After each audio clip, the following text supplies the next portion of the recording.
風邪をひいている時とか、そういう時に咳をしますよね。ハクションとかくしゃみをしますよね。そういう時に腰を痛める人が多いんです。でそういう時には何かにこう捕まって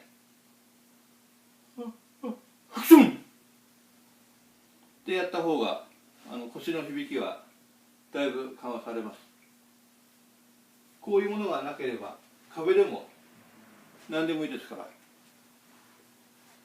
こう捕まって咳をしたりすると腰に響くのが軽減されます。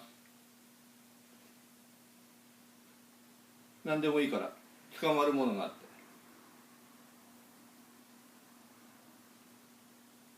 何でもいいです。何か持つものがあったらやってみてください。